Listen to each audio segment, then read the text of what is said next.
बोले जय जवान जय किसान, जय जवान जय किसान, जय किसान, जय जवान जय किसान।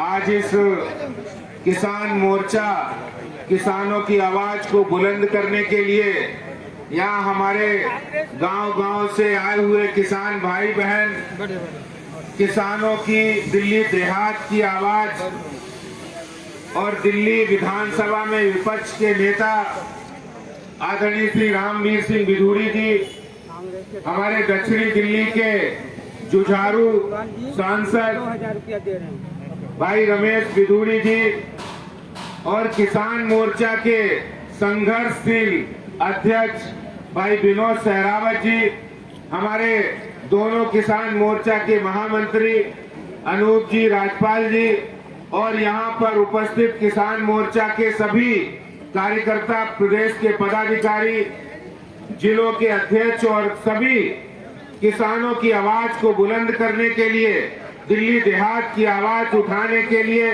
यहाँ आए हुए एक एक किसान भाइयों को मैं नमस्कार करता हूँ, राम राम करता हूँ। भाइयों और बहनों, आज जब हम दिल्ली के मुख्यमंत्री के घर के बाहर ये दस्तक देने के लिए आए हैं कि दिल्ली देहात की आवाज जिसको दबाया जा रहा है लगातार पिछले 7 सालों से, जो दिल्ली के मुख्यमंत्री, मैं उनसे पूछना चाहता हूं कि आप किसानों के साथ ऐसा अन्याय क्यों कर रहे हैं? दिल्ली देहात के लोगों ने आपके साथ क्या बिगाड़ा है कि जो आप दिल्ली देहात के अंदर सैकड़ों सालों से जो लोग दिल्ली जिनकी जमीन पर बसी है वो दिल्ली देहात और दिल्ली ग्रामीण के लोग हैं, और आज देश की राजधानी दिल्ली के अंदर दिल्ली के मुख्यमंत्री किसानों की जो फसल है उस पे गिरदावली पे अगर नहीं चढ़ी होगी तो उनको ना तो प्रधानमंत्री फसल बीमा योजना का लाभ मिलेगा, ना ही किसान सम्मान निधि उन्हें मिल पाएगी। आखिर ऐसा अन्याय केजरीवाल साहब आप क्यों कर रहे हैं दिल्ली देहात के लोगों से? और तो और अंग्रेजी हुकूमत की याद दिला दी है आपने। दिल्ली के अंदर अंग्रेजी हुकूमत में लगान और टैक्स वसूली के लिए जबरन खेती हड़प ली जाती थी, कब्जा कर लिया जाता था।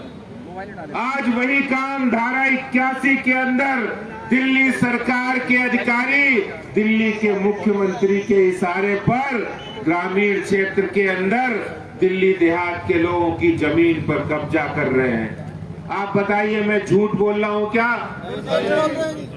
दिल्ली देहात के अंदर दिल्ली सरकार के अधिकारी, ये मुख्यमंत्री जो यहाँ बैठे हैं, जिन्होंने अपने घर के ऊपर में 10 करोड़ रुपए का स्विमिंग पूल बना रखा है, उन्होंने यहाँ से फरमान जारी किया है कि दिल्ली देहात के लोगों को जितना आप परेशान कर सकते हो, जितना तंग कर सकते हो करो, हमारी तरफ से पूरी छूट है।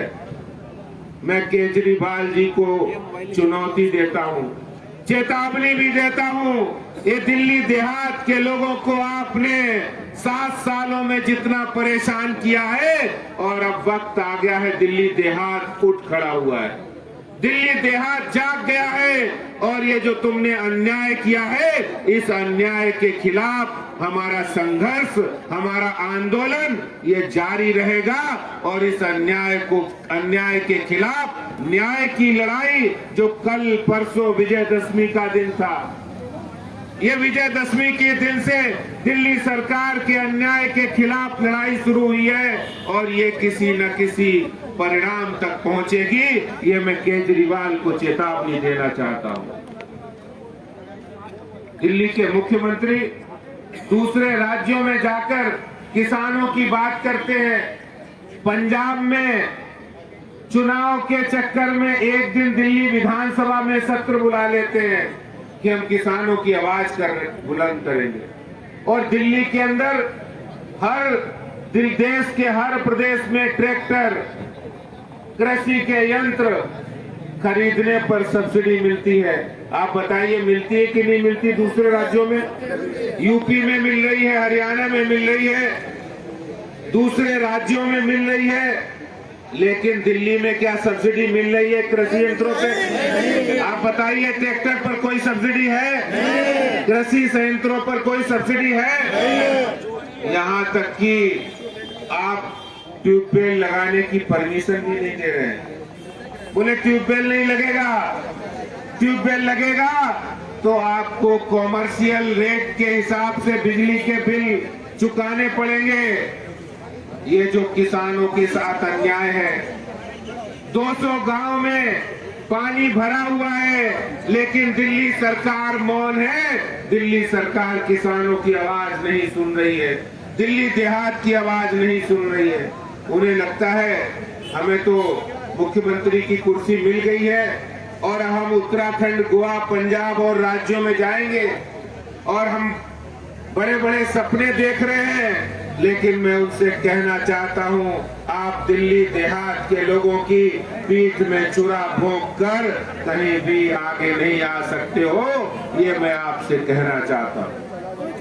ये दिल्ली देहात की आवाज, अगर आपने इन मांगों पर गौर नहीं किया तो मैं इस मंच से घोषणा करना चाहता हूं, हमारे दिल्ली देहात के लिए संघर्ष करने के लिए नेता प्रतिपक्ष, दिल्ली देहात की आवाज श्री रामवीर सिंह बिधूड़ी जी और किसान मोर्चा के हमारे जुझारू अध्यक्ष विनोद सहरावत जी आपके किसान मोर्चा के साथियों के साथ आपके घर के बाहर धरने पर बैठेंगे और आपकी जो अन्याय है उसके खिलाफ आवाज उठाएंगे।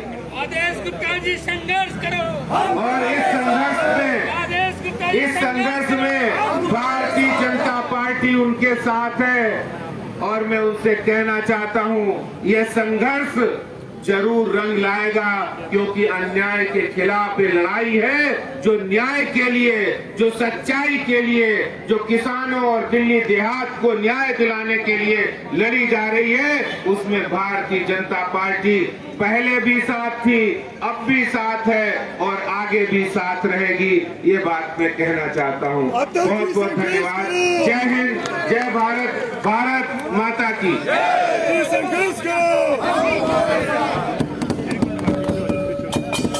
धन्यवाद आदरणीय अध्यक्ष जी, आपने हमारा मार्गदर्शन किया।